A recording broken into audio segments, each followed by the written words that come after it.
All right. Good morning. Welcome, all of you. I want to welcome you to our final RSCA in 5 for this academic year.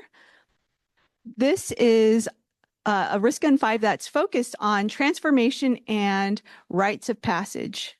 Just checking to see if this works. Oh, wait, I should probably point it over there. Okay, let's see this. Oh, wait, it would help if I turned it on. Okay, there we go. All right. All right. Thank you. Appreciate everyone's patience as we kind of work through some of the technical aspects. I want to welcome all of you. My name is Emily Chan. I'm the Director of Research Engagement over at the Office of Research. Again, this is a RSCA in 5 focusing on transformation and rites of passage. I want to welcome all of you in the room as well as those of you who are online. As a reminder, today's session will be recorded and it will be distributed afterwards. So what we have in terms of a program for you is today we have 5 speakers all grappling with the idea of transformation and rites of passage. Transformation can have many different facets. And what we're hoping today is to showcase how multidisciplinary the idea of transformation can be. It can be psychological, it can be physical. And so what we're hoping to do is demonstrate some of the ways in which transformation can touch upon all of these different disciplines. So today's RSCA in 5 is the RSCA in 5 series is our flagship series in the Office of Research, where we feature our wonderful faculty who are engaging in research topics, and we try to bring together individuals across the disciplines to demonstrate their expertise and their impact in these different areas. What I'd like to do now is welcome our interim Associate Vice President for Research, Jessica Trask, to the box here so that she can welcome you as well. Thank you. Oh, no, not necessary. Thank you. Welcome, everybody. Thank you for coming to our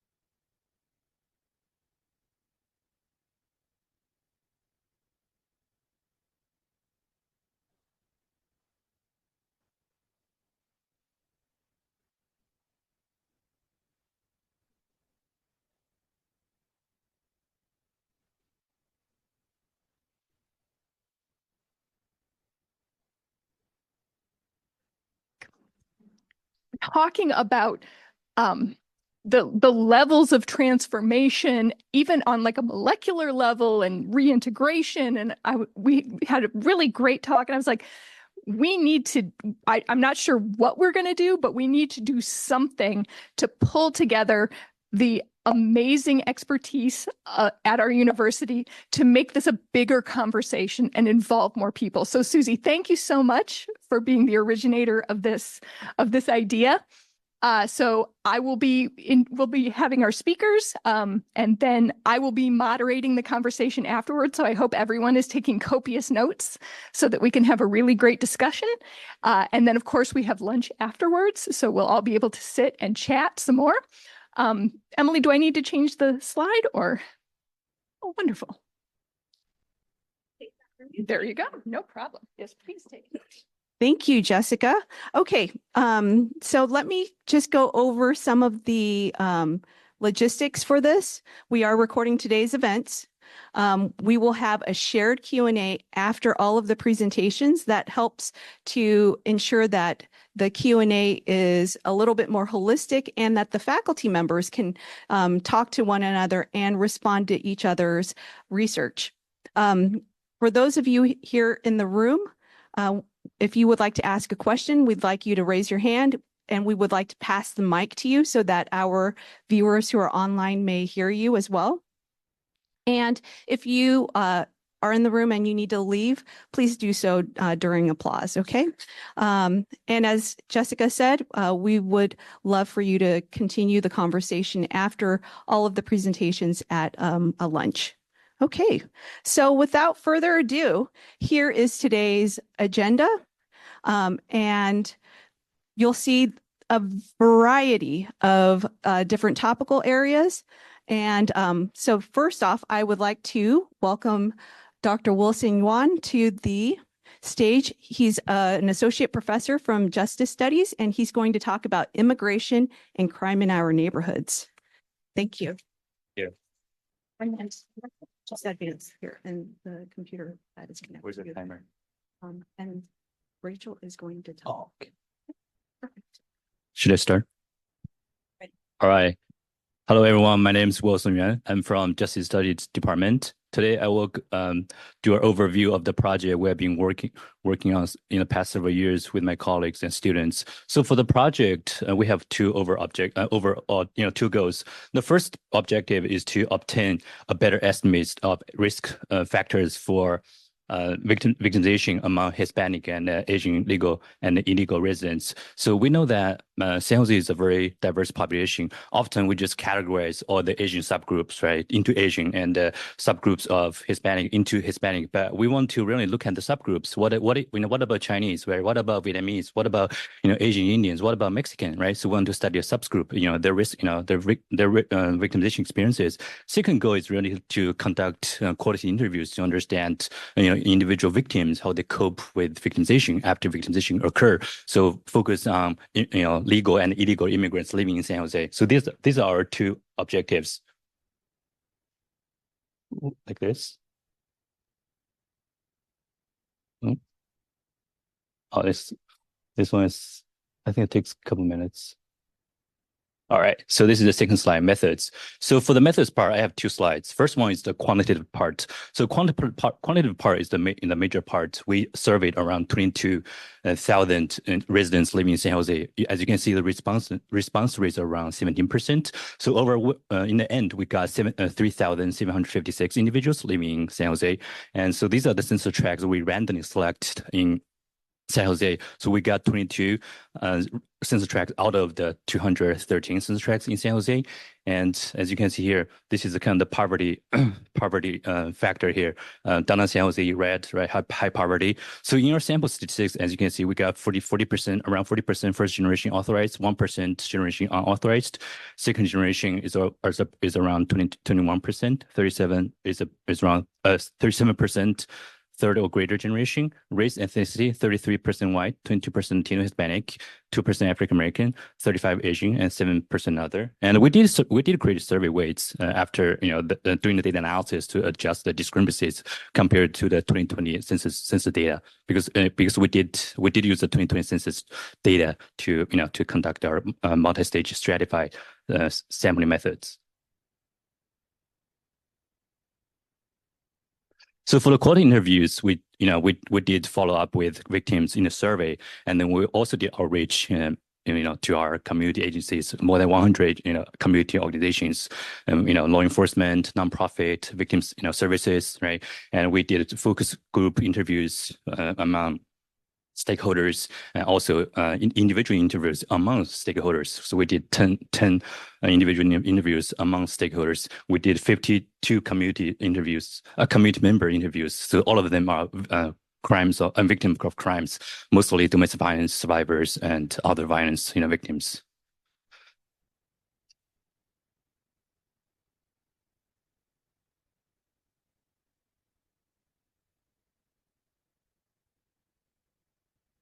So for the other results, we did multi-level modeling to account for neighborhood characteristics, to understand whether neighborhood characteristics, right, can impact individual outcomes, victimization, fear of crime, fear of deportation, right? We have a lot of outcomes, but today I'm going to just share with you some of them. A lot of them, and some of them already published, some of them under review, some of them in progress.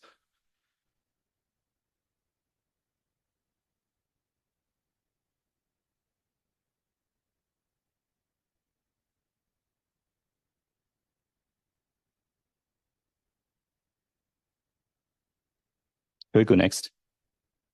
because it's not working. Yeah. So this is just results summary. So just give you some summary of the results. So when it comes to victimization, we found out second generation immigrants had the highest victimization rates. And when it comes to ethnic difference, Mexican immigrants had the highest victimization, almost 13% violent crime victimization, 36% poverty victimization rates. Neighborhood poverty levels in neighborhoods were associated with increased violent victimization risk. When it comes to generation differences, we all study fear of crime, right? We found out first generation immigrants reported the highest fear of crime, and Asian had the highest fear of crime compared to other ethnic groups. Last slides, please. Yeah. So when it comes to report domestic violence to the police, we found whites were most likely to call the police for domestic violence. Third generation immigrants were more likely to report domestic violence. And when it comes to justification for violence, we found out first generation immigrants were significantly less likely than third generation immigrants to believe violence is sometimes justified. I know it's ridiculous to report all the risks in 5 minutes, right? But I think if you have any questions after the presentation, feel free to ask. Yeah. Nice. Thank you.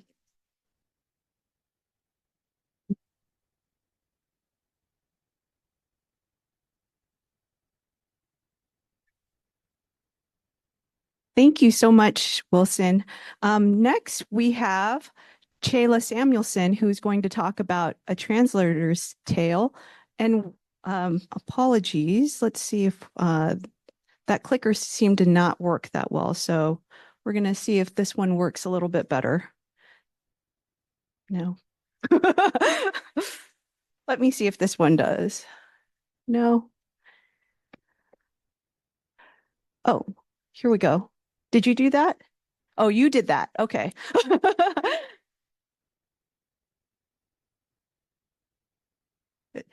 All right. Well, yeah. So let's go back. Oh, wait, this is working now. Or wait, did you do that? Oh, okay, you did that. Okay, I'm going to put these clickers away and please welcome Chayla to the podium. Is this enough? Yeah, thank you so much. Thank you. Wonderful. Thank you so much. It's such a pleasure to be here today to share my work with you. I'm just going to wave my finger when this slide needs to be advanced. Here I am. Oh, well, okay. Ah, great. Okay. So I'm in the humanities, so I'm actually going to read something. That's how we do. Recently, my research has been focused on these questions of trauma, grieving, healing, and transformation in diverse ways. Because I work on contemporary Mexican literature, these issues are central to my research, as many of the writers I study and translate grapple with the endemic violence that has devastated certain regions of Mexico for decades now, and which shows no sign of abating. Today, I will talk about Mexican writer Cristina Rivera Garza and my work in translating her poetry. In the context of this writer's work, translation is a political and communitarian act carried out in solidarity with writers who offer solutions for the transformation of grief and paralysis into healing and collective action.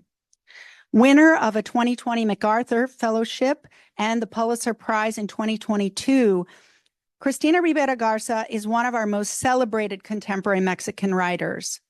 Importantly, for my work, her visibility in the U.S. is due mostly to a series of high-quality translations that have been carried out over the last decade.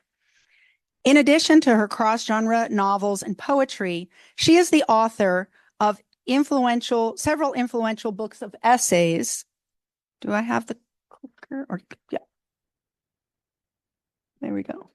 And you can do it again. Thank you. Where are we? Yes. In which she dives into, among other things, the question of how to represent and respond to the violent necropolitics that has racked Mexico.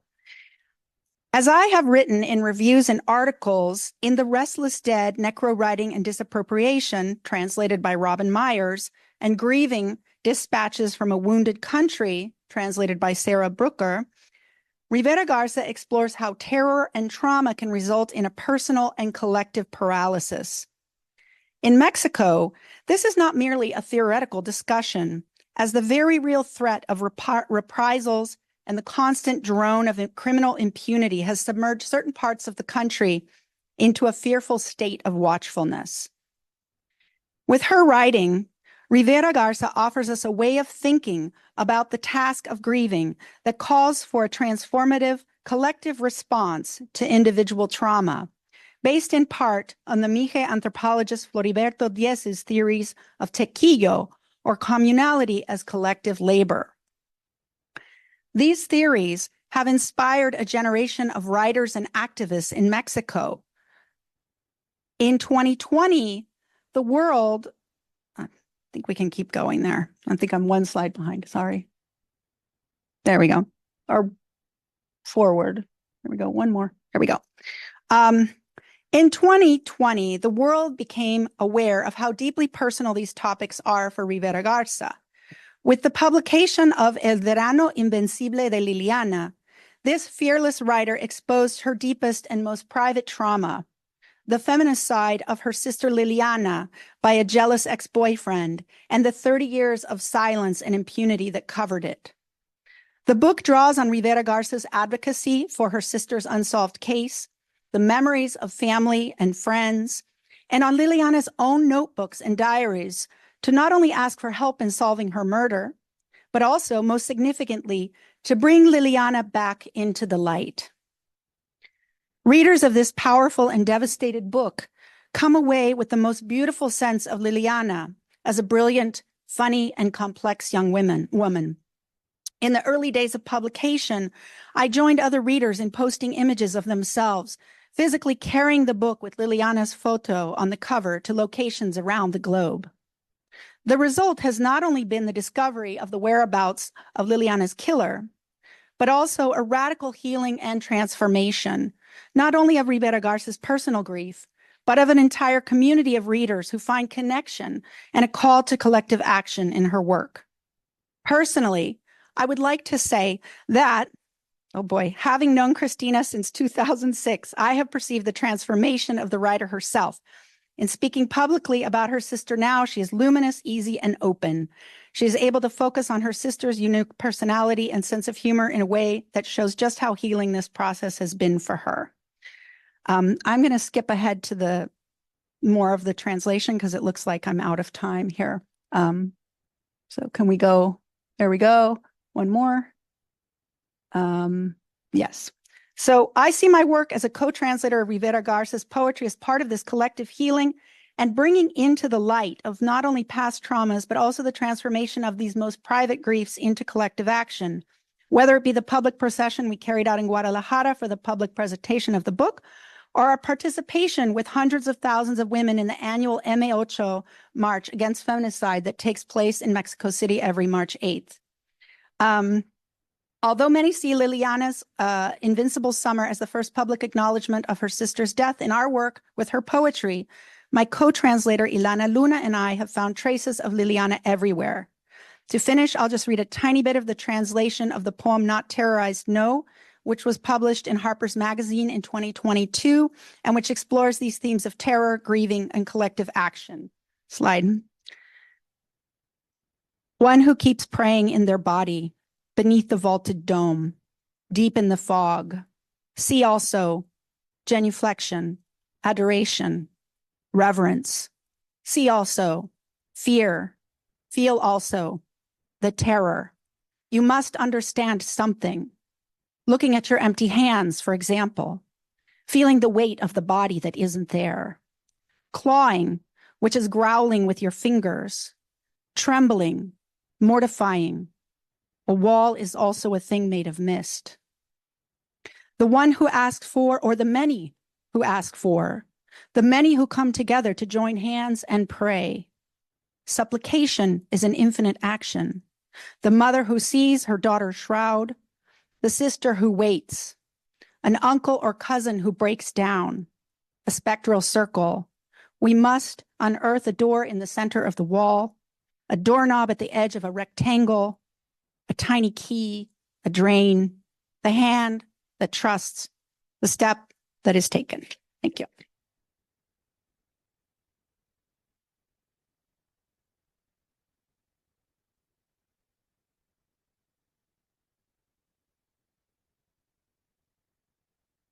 Thank you, Chayla. Chayla is an associate professor of Spanish in the World Languages and Literatures department. So now I actually have it now works. But of course, so now I'd like to welcome Funi Chi, Associate Professor of American Studies in the Humanities Department, to please come up to talk about her research surrounding May We Gather and Buddhist ceremony as a response to anti-Asian violence. Please welcome Funi. So this is to advance. Okay, great. Thank you. So much. Can you hear me okay? Oh, so sorry. Yeah, that one's not. Okay. So it's such an honor to be here. Thank you for having me. I'd like to share a little bit about what I've learned about the power of transformation through a collective project, May We Gather, that I've been involved in as part of my scholarship of engagement. And I have some animated components on my slide, so I'm hoping that this will work. We'll see.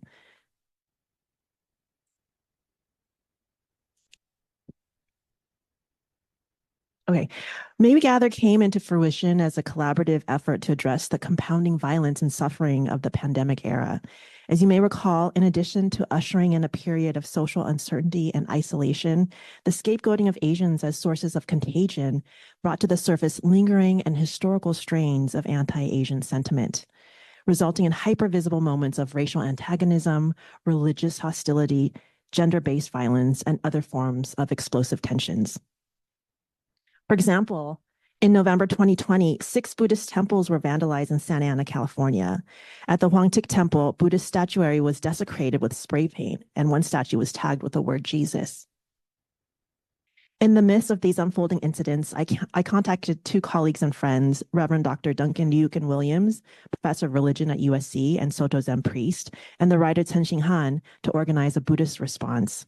As we began our initial planning, another Buddhist temple, Higashi Honganji, was attacked, this time in the Little Tokyo neighborhood of Los Angeles.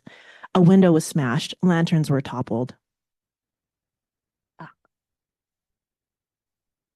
Lanterns were toppled, and a wooden lantern stand was set aflame. As we continue to have our planning conversations, additional incidents of physical violence erupted. The murder of 8 people, 6 of them women of Asian descent in the Atlanta area spa shootings in March of 2021 brought intense suffering. It also brought a moment of clarity. The spiritual leader in Dr. Williams knew right away that in this time of national tragedy, what we needed was ceremony.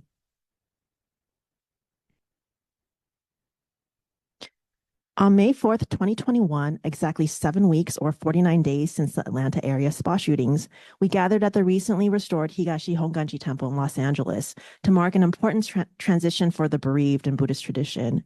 We engaged in chanting and ceremony to both honor the deceased and to draw interconnected inspiration from their spiritual survival. This helped to transform social suffering into healing and the potential for collective liberation. And I should say one of the deceased women from the Atlanta area spa shootings was a devout Buddhist.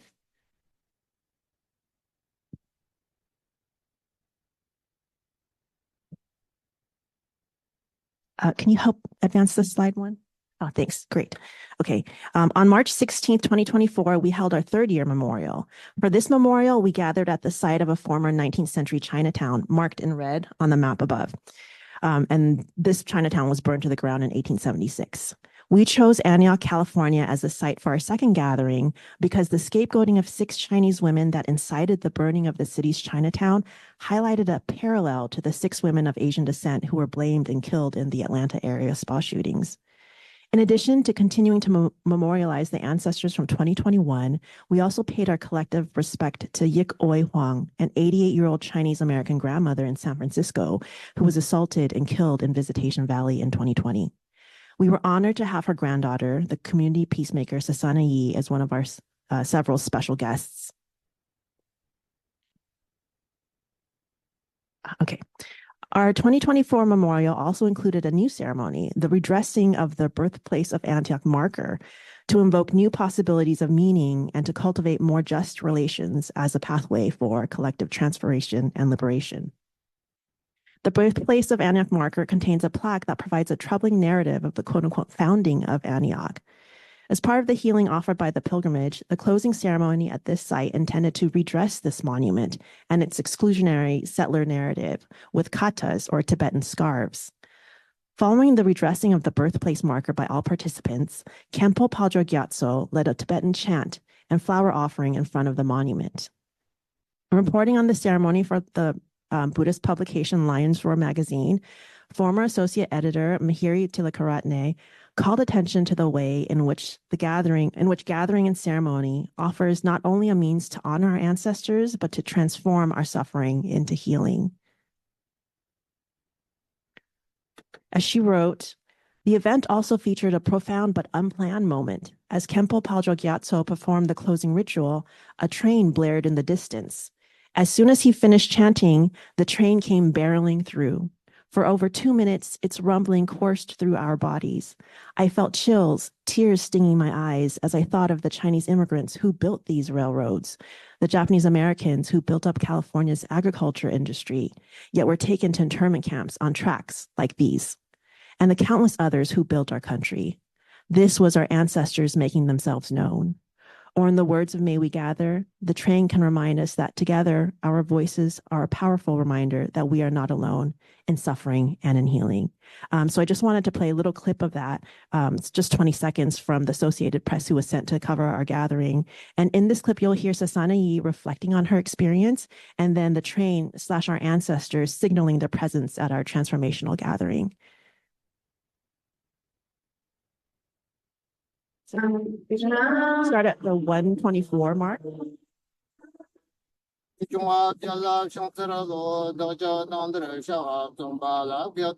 And there's a fear to even touch the pain sometimes.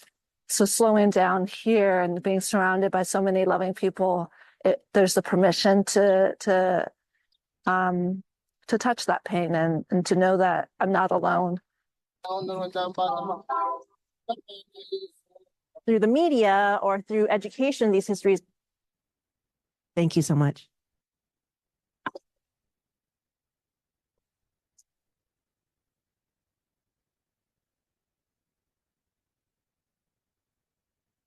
Thank you, Funi, for that. Now I'd like to welcome Dr. Susie Ross, Associate Professor in the Public Health and Recreation Department, as she will, could we go back to this slides?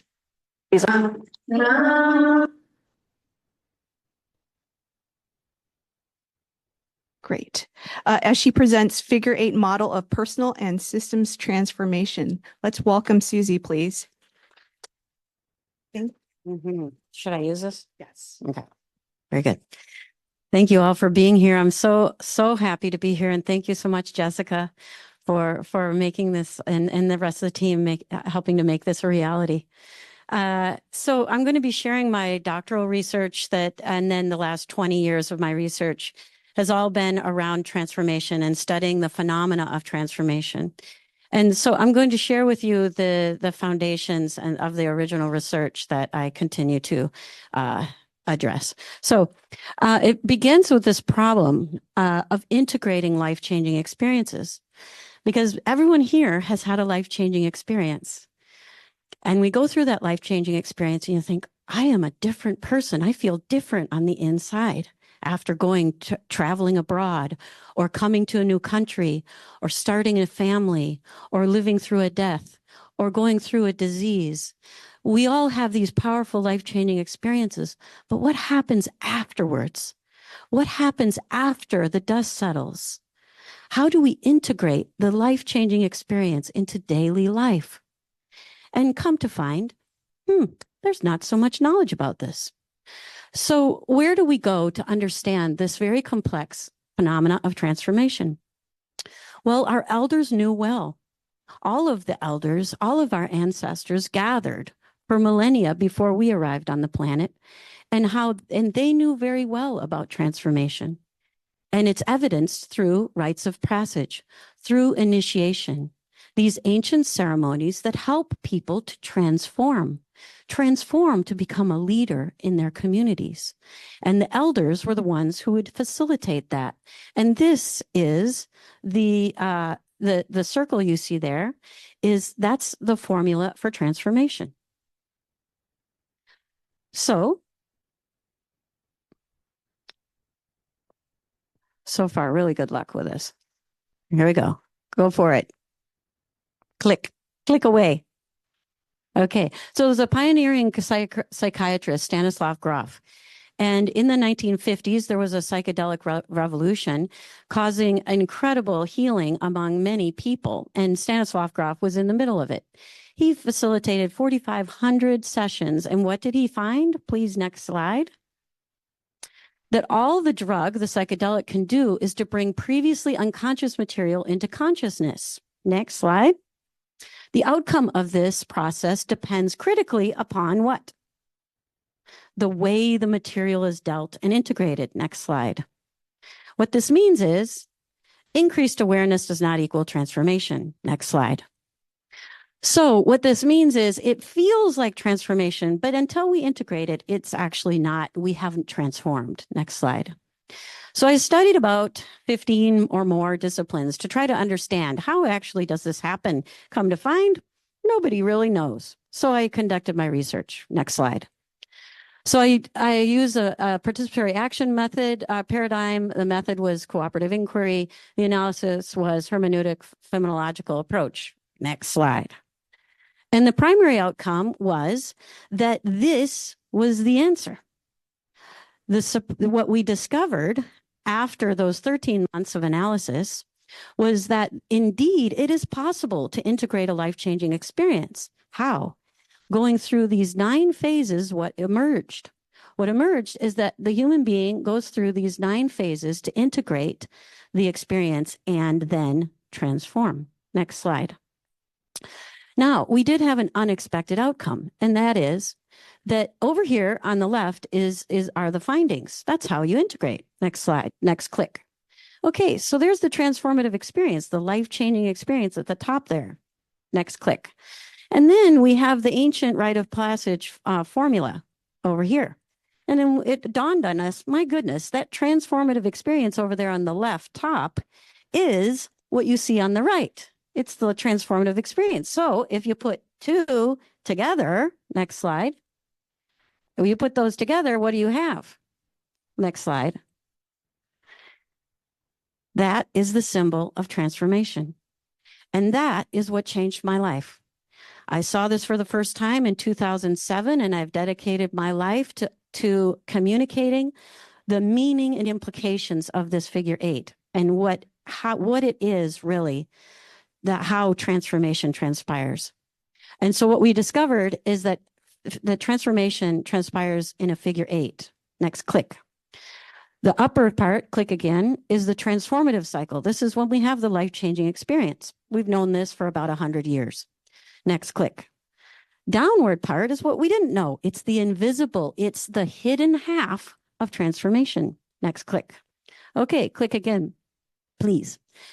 So now, what are the implications? There are many. I've spent the last almost 20 years answering that question. I wrote a book called The Map to Wholeness that identifies all of this information to lay audiences so that my work could be first of service to others going through transformation, which can be pretty painful. So then after that, I've been doing all my scholarly work. So predicting, next click. Predicting the needs. So right now, I'm in the finalizing stages of a national study to validate an instrument so that it will help people to identify what phase of transformation are you in. Because if you know what phase you're in, then you can know I'm okay. I might be feeling all these very difficult feelings and lots of difficult things might be happening, but I know this is what is predictable. I'm transforming and I'm okay. I'm on my way to transformation. So next click. So also business and medical care can predict what's going on.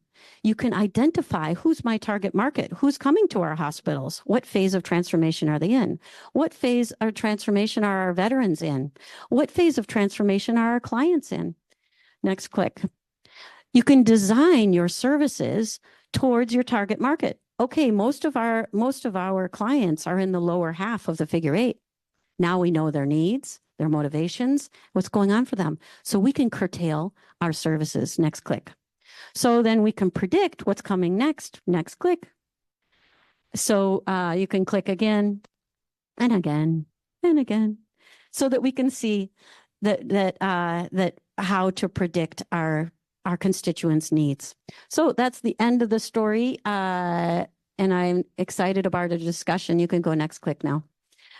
So that's my information. My socials are there at Susie Ross Author, and I'm excited about our discussion. Thank you for having me.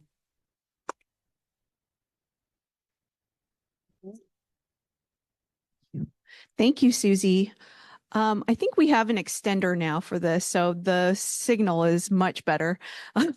And last but certainly not least, I'd like to welcome Mary Anderson, Associate Dean for Research and Faculty Success in the College of Humanities and the Arts, and she's going to talk today about coming of age in a temperate climate. Excited to hear more. Thank you so much. Okay, and so I just click that guy when it's time. Okay, brilliant. I'll go ahead and click away.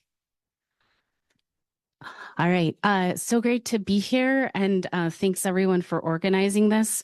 I have a few sort of pathological issues. 1, writing too much and never being able to sort of edit it out. 2, like pathological speed with like trying to speak too fast. So just bear with me because I'll be speaking too fast and probably too much for at least the first 2 minutes, and then I'll settle down. So happy to be in such good company. These have been really edifying experiences listening to all of the other presenters. I feel like you're speaking to me personally and to speaking to all of us. So this has been fantastic. This Coming of Age in a Temperate Climate is a book project that I've been working on for a couple of years with my husband and my 2 children. So it's an interesting collaboration for that reason and for other reasons. I'm tracing the threads of a heuristic inquiry into the intimacies that we experience in the aesthetic encounters of the everyday and the ways in which they spill over and bleed through in the aftermath of writing. I'm thinking of this project as a libretto, which is what I think is a nice word that we use to describe the book portion of an opera or a musical. It's all the words that are said in the entirety of a musical production, whether spoken or sung. And I think of this as a sung through book of memories for my children, motivated both by my own sinking sense of memory loss, as well as the poetics of the mother octopus who dies just as her children are born, and so has not the opportunity to confer her memories onto them in their lives. At the very bottom, I've got a quote here from Sally Ann Ness, who's this incredible ethnographer. And so I'm always kind of holding on to her way of thinking about, these are not my memories intact, but they're keeping my memories from dying. So how did this lead me here today? When my children were about this big, about 2-ish and about 6-ish, I started making arrangements and relationships between my writing and my photography. It's like a play relationship, but also driven by an intentional curiosity about tensions between mediums. And I know it's media, but I like to say mediums because I really want them to be distinct in that way. In this one photo that I kept returning to, a strange and spontaneous thing happened one day. I placed the image in an open file and I let it settle on the page, and I had a kind of a pause in thought. And then this big alt text came up from the computer like a phantom, and it said, alt text, a group of people walking through a grassy field. And my impulse was to grab it with a screenshot, but as soon as I tried to grab it with a screenshot, the alt text went away. And in that moment, I had a kind of a sense of dissatisfaction that my games between words and these photos were not working. So this dissatisfaction with the photos as they were, and their susceptibility to arrive or land or draw conclusions in a way that was not resonant with my interests, led me to ask my husband if he could please transform my photographs in some way. My thought was that this would be digital because he works digitally and also because that seemed easy. But after many, many gestures and failures, he landed on a combination of drawing and watercoloring with some digital merging and intervention in between. And in this way, we started to arrive at an aesthetic that felt like it was conversant with the language that I was looking for. And this is the exchange that we had at one point where I was asking him sort of, how did you arrive at this? And why did it matter? And I thought it was interesting. Why did it work? It was like a photograph that's been stuck in the rain. And so that's why it worked. Much of what we were coming up with during this period was taking place over these very long walks with our children, which at the time was the only opportunity that we ever had to have out loud thinking together. Walking was that one place where my husband and I could think deliberately together. And then also, as Dee Hedden points out, walking can operate as a useful metaphor for thinking and writing. So around this time, I started working with a wonderful writing partner. It was like a loving audience of one for my writing. That person is called Dami Shoemaker, and they work with a larger team called Corporeal Writing. And for reasons that I don't fully understand, when Dami was the person who I was writing to, I started writing exclusively about my children. And really with a focus on my terror around ensuring that their safety or that they were safe, my ambitions that they would become people that were freer and happier than their parents, me, and the bizarre relationship between what we want for our children and these strange tools that we think we need to deploy to help them get there, like soccer and piano and ballet and spelling bees. After creating a series of long form poems, I stepped back and felt that the work still wanted yet another voice, almost like a hybrid parafictional or paratheatrical character that was not me, but her. So a second additive elemental phase was the development of these short, strange, kind of like bureaucratic scenes that are interspersed between those sort of longer poetic passages that I had been writing with Dami, and those are the ones that I think more of like as arias. So now I have a series of acts, like acts with scenes, these funny little strange, like this little bureaucrat of her and what she's doing. And then these big kind of theatrical arias that are oftentimes about sort of fearing that my child is going to die. And here is, these cycles of productivity. Oh yeah, all ready to stop. Brilliant. Okay, good. So this is Tim Ingold. If you are interested in him, he's an interesting guy, anthropologist, and just a few other examples that I can click through. But thank you all so much.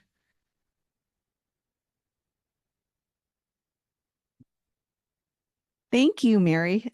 So that concludes kind of like the formal aspect of this. We're going to bring a couple of tables up and ask our presenters to come up for the shared Q&A. I hope you've been taking some notes about questions that you'd like to ask.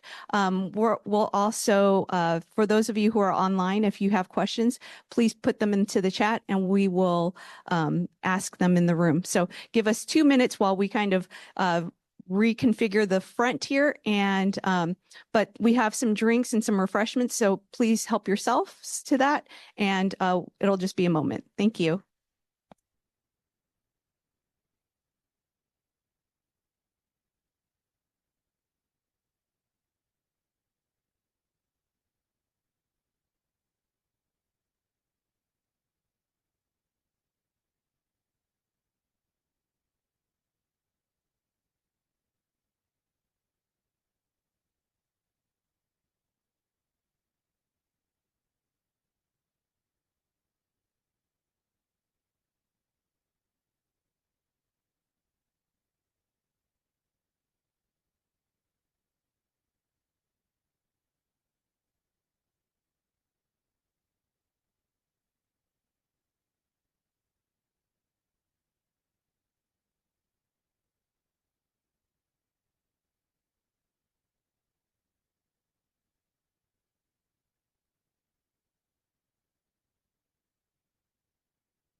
Exactly. Yep, from the get-go, you know, just like everything, punishment one, you know, eventually it'll become a whatever giant, or giant whatever. You know, it is in the process of definition one day. It's so good. Stuff like that. Exciting time. Yeah, right. Yeah. Thankfully, we'll be having that. Right. For the next time. Yeah, right. All right. I think we're all set up here. I'd like to invite all of our speakers, Wilson, Cooney, Susie, Mary, and Shayla. Wow, they did that so fast. Okay. I said it, I'm only brought it to my shop.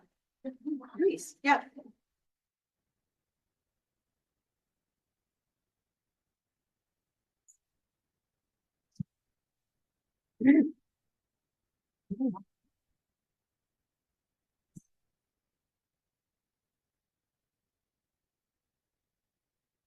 Hey, what fun. It's so nice to have a humanities-based. Okay. That's us. Yeah.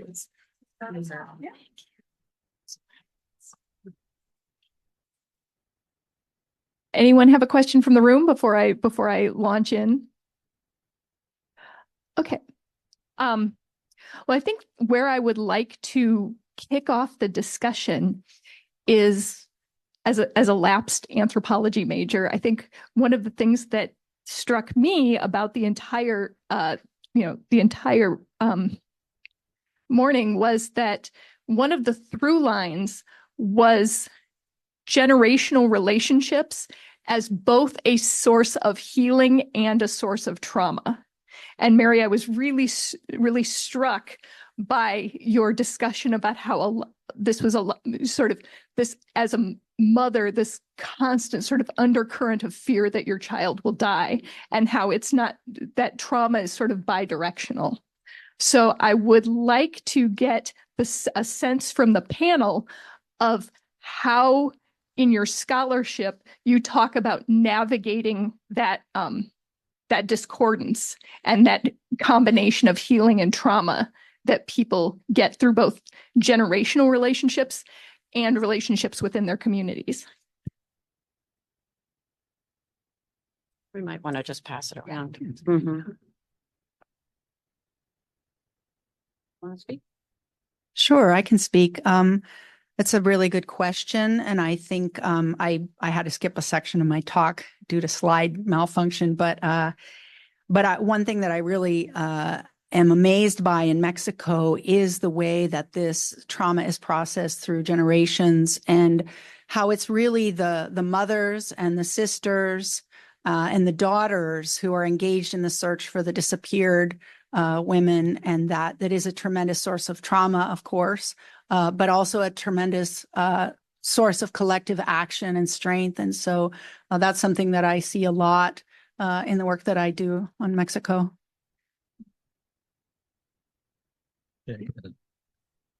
Yeah, just piggyback on the generational thing. I think overall in our research findings, we found out that first generation immigrants living in San Jose often live under fear, even though, as you can see, on the slides, the victimization rates among first generation immigrants are pretty low, right, compared to second generation.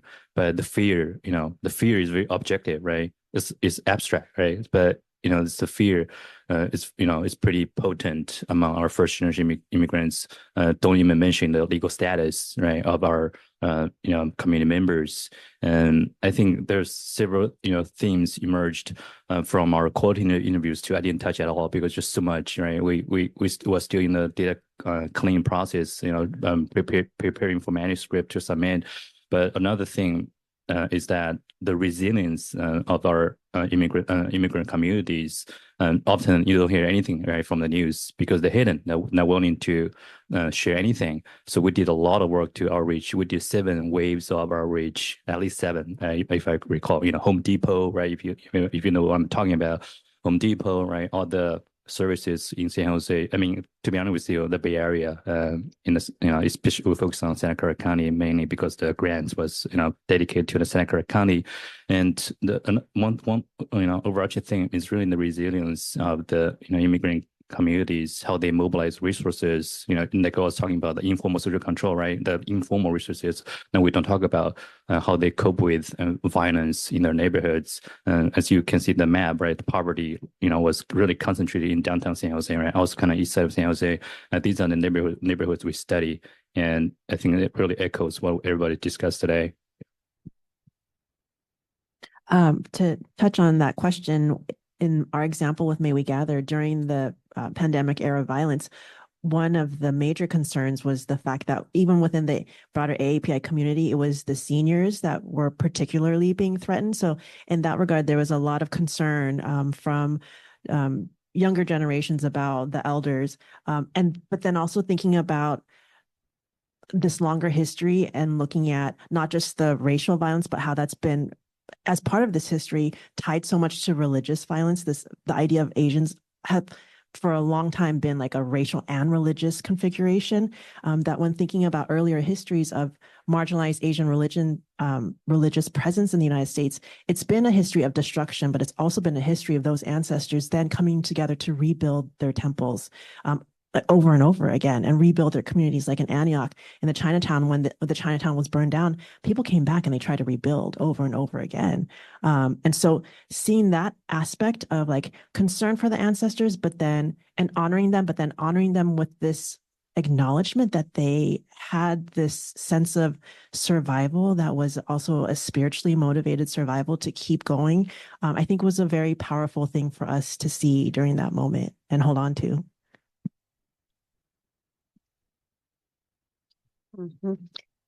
I would say that an important piece about the ancestry is that when we all dare to transform, when we all dare to transform ourselves, to face the challenges ahead and are present, and we can move through those difficult times together with those that we love, that a greater contribution to the whole happens.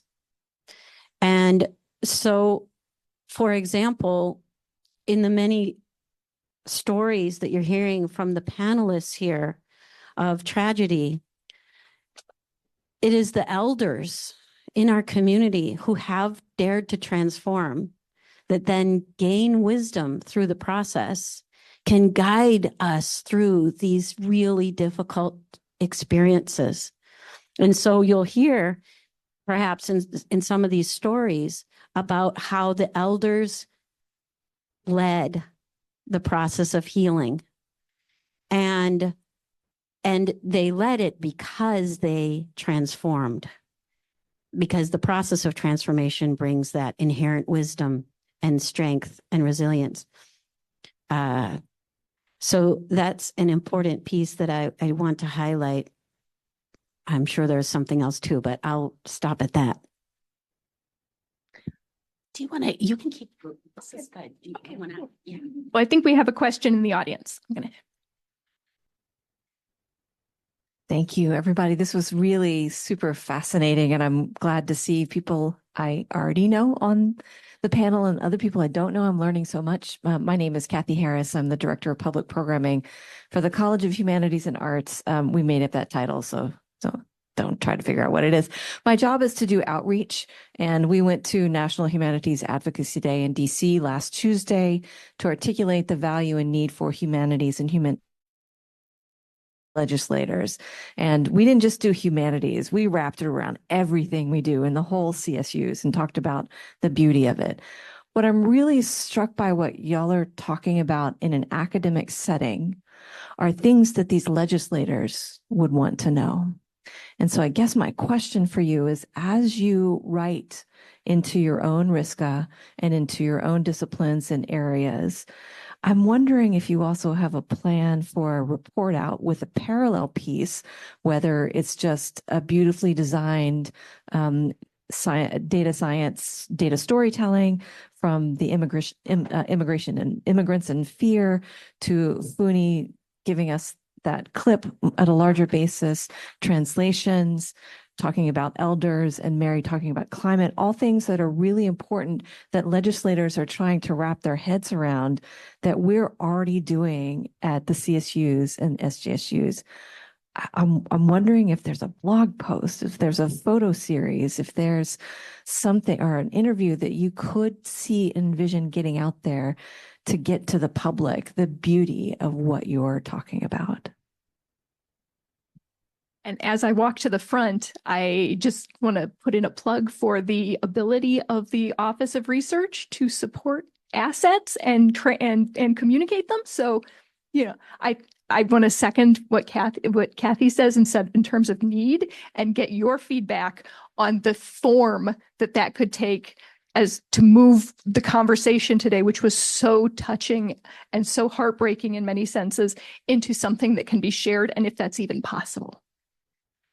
Thank you. That's a great question. And thanks for the bridge as well. Something I'd love to just, with a show of hands, anybody who's participated in the op-ed fellowship when we had it, could you raise your hand? Ryan's over there. Yeah. Okay, great. So we have, okay, great. Yeah. So I just wanted to, this is something I'm thinking about a lot. Meg and I are about to sign up on our own because we were so amazed by it. This is something that the campus did for a few years. Huge impact, right? So people that were kind of already fluent in speaking that language of more trade publication, kind of public facing stuff, got more skills and more community and more connections. And then other people that had no baseline skills, someone like me, right? You can pick those things up and really, really go for it. So I just really want to put a plug in there for considering making our campus an op-ed fellowship campus again. That's funny. Okay. So, first of all, thank you. This is really exciting, and I can't wait to meet with you later. And my thought is that, thankfully, the collective has begun to learn about trauma-informed care, trauma-informed education, being trauma-informed parents, and how trauma is now finally being better understood as central to our lives, and how much that affects every reality of our social systems. And I pose to everyone, the next horizon is transformation-informed care, transformation-informed education, transformation-informed politics, to be able to understand the lens, what's going on through the lens of transformation, because the lens of trauma is so important to honor the suffering that's present and create conditions for safety. But after that, if we put on a transformation lens, we will move from a pathology focus to a growth focus, which of course is evidence-based. So when we move there, we can begin to understand that if the veteran is struggling and they want to isolate and stay at home, it's because they're going through dismemberment of transformation, which looks like depression. And so we can begin treating it in a different way and help move them perhaps a little bit more quickly. Just food for thought. Hi. So it's a great question, Kathy, in terms of how do we bring this to the public? And I mean, poetry is so glorious in this neoliberal, commodity focused age, because it's just really, it's so hard to monetize. And I love that about poetry. And it's my joy to work on it. But I think in terms of trying to bring things to the public, I have participated in the Artistic Excellence Programming Grant through HNA, and I've brought a number of writers, including Cristina Rivera Garza, when we could still afford her, from Mexico to San Jose State to engage in projects with students that resulted in public events. So things of that nature. I'm very excited for the publication of the book length translations that we've done. We have done 2 full books, and we're in the final process with Christina and editing them. We've also been published in a lot of different places like Poem a Day, which is online, or Words Without Borders, which is much more public facing, and Harper's Magazine, obviously, also very public facing thing. Or, for example, one of our translations was used as a massive public art installation in Berlin. So things of that nature, I'm very excited about, trying to continue that public facing work. Because our event was a public event, we were very much focused on spreading the word to get people to attend. And our first one was public, but it was live streamed because it was during the lockdown. So people couldn't, well, it wasn't during the intense lockdown period, but it was during the period where people couldn't gather. So it was live stream. So we were really doing whatever we could to spread the news. And so we had print media before and after the event involved in talking about our event, major Buddhist publications, people translating for us in Europe too, and some of the European magazines there, because it was international since it was live stream. And then after the event, we had LA Times, New York Times covering it. The AP covered the recent one. And we also have a website because it's an ongoing collective project, and we follow the Buddhist funerary calendar. So it's first year, third year is the major 49 days, 100 days, first year, third year, the next one will be 7 years. So we're public facing in that regard, that we maintain our website. We also had a series of online events that were recorded, and we have our videos of our memorials that have been recorded and then shortened, briefer versions to use as classroom teaching tools as well. So those are some of the ways that we really wanted to maintain a public facing engagement and provide resources for students, for organizations and communities, teachers, students to be able to engage with this work. Yeah, so for our project, our main focus is really to publish academic, papers. But I think what we're lacking is really the, storytelling part. That's our weakness, to be honest with you. So currently, my colleague and I we're working on a piece. I think potentially we'll do a open app first. Is really the sanctuary city effect, and I think everybody's aware of that, right? Sanctuary city is under attack. It's really I think one of the greatest social experiment we're witnessing, because a lot of people are really anti sanctuary cities, right? And also a lot of cities are really protecting the status of a sanctuary city. And I think we have to ask ourselves, what are the forces behind these, right? Why it's this is so important to have sanctuary city status. I think there are a lot of forces between both sides, right? I think we're witnessing really the greatest social experiment in our times. And for our study, we really look at the because San Jose City, right? City of San Jose is a sanctuary city, and we really look at victimization and coping, right? Victimization in the city of in the city of San Jose, and like I was already mentioned, a lot of things is really related to resilience. And some of you might think, oh, immigrants must be, all the unauthorized immigrants are suffering, but in reality, it's not. A lot of them are able to mobilize resources because they know the law, right? They know how to work with law enforcement, and so they know which non-profit organization they should work with after domestic violence, right? So a lot of stories emerge from our conversations with our participants, especially like I was saying, survivors of domestic violence, right? Survivors of other violence, robbery, right? And so if any faculty is interested in, storytelling with our data, feel free to reach out to me. I think I think we really need a storyteller to tell the story of many participants in our study. Yeah.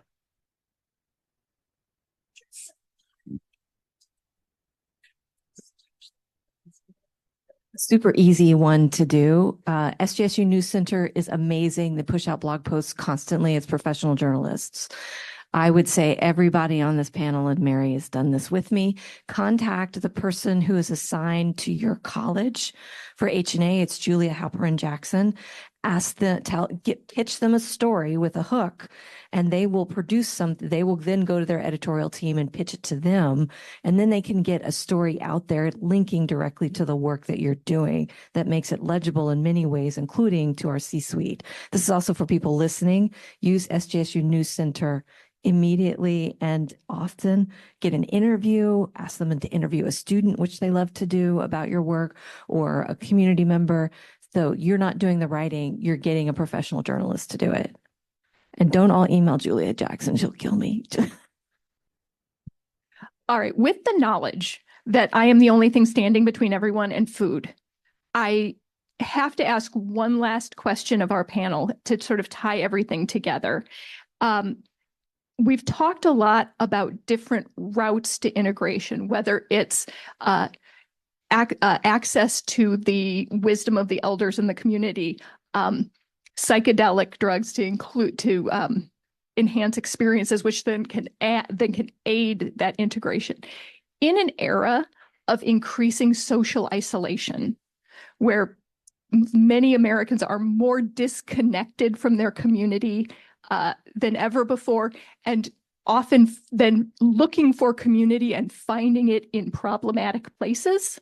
What do you see as our path forward, politically, socially, to ease that, to change that, to bring about change?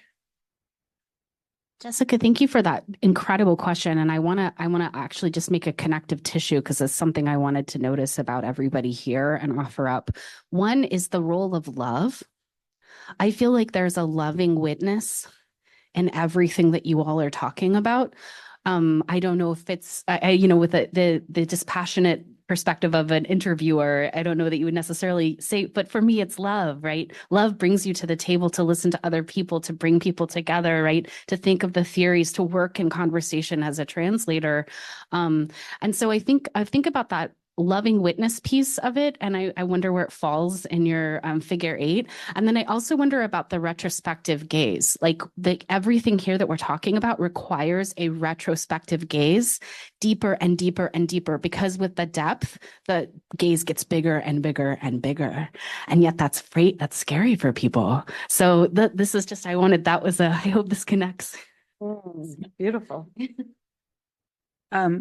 Well, I would have to say that it's really a joy to work with Christina's writing, because it really is, she's very focused on that question of working in community. She has theories of writing about disappropriation, which has to do with acknowledging the traces of other people's writing in your writing. So everything from kind of theoretical ideas about writing to community action facing, the question of violence in Mexico. And it's been very powerful to work with her, for the slide that I showed for the presentation of the book for Liliana that we did in Guadalajara. My advisor puts on a conference there during the annual book fair.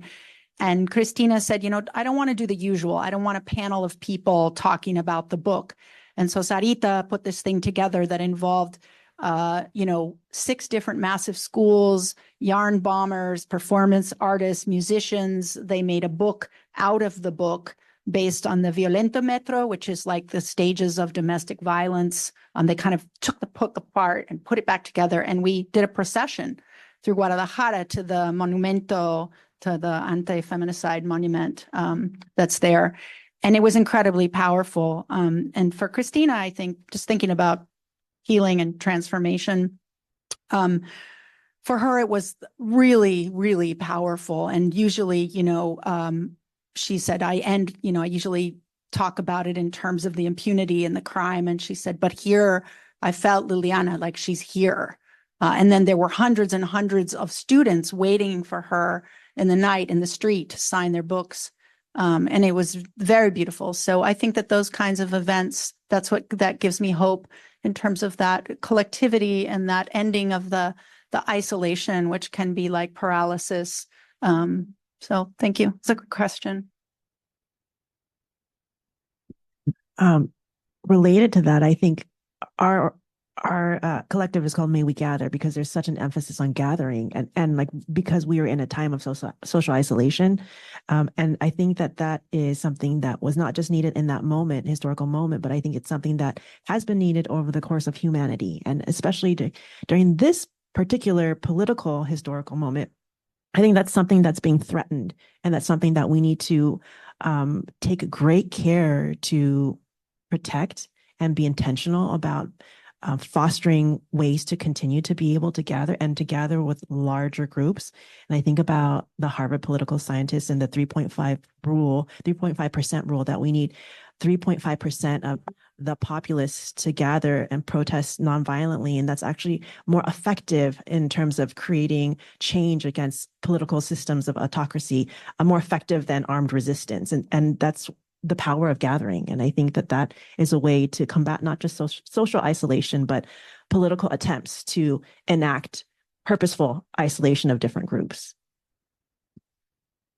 Just a little bit on that. So for I think in the near term for us, we just really encourage more students to engage with community members, no matter, doing research or in our department, we have, do internship with agencies. So students are really the ambassadors, right, of really messaging out, like the correct way, right, for us is to how to educate our community members to mobilize resources, right? How to, spread the research findings, right? We found, and I think that's really the, I can think of in the near term, bridge the gap between research work and like for example in our study victims of survivors, right? How to mobilize resources in their own communities. Yeah.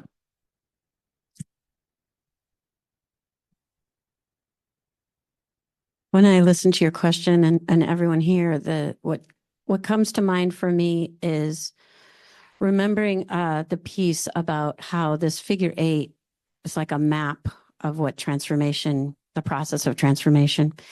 And it is archetypal. So it's not just it's about a system transforming. So right now I was talking about humans transforming, but it's also how systems transform.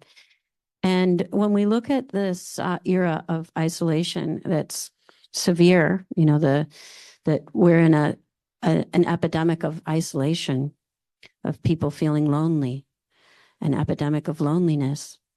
And that lens of transformation that I was talking about earlier, if we apply that, we can understand the possibility that the necessity of a time of isolation. Because our elders, a very important part of rites of passage is isolation. It's about going out and sitting on the hill by yourself for days, no food, no water, and you're on your own.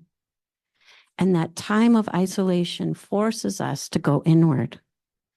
And that's countercultural because the messages we receive from the collective are looking outward, looking future, looking out. But if we take time to look in that time of isolation, to look inward, that's the pathway of transformation. And so I believe that this collective time of lots of isolation, COVID brought us smack dab into it, is actually fostering our growth. But it just doesn't feel so good. And it looks pathological. And yet there's a very important growth that's happening for the collective in that way, in my view. And then to complete that is to be able to think about your hero.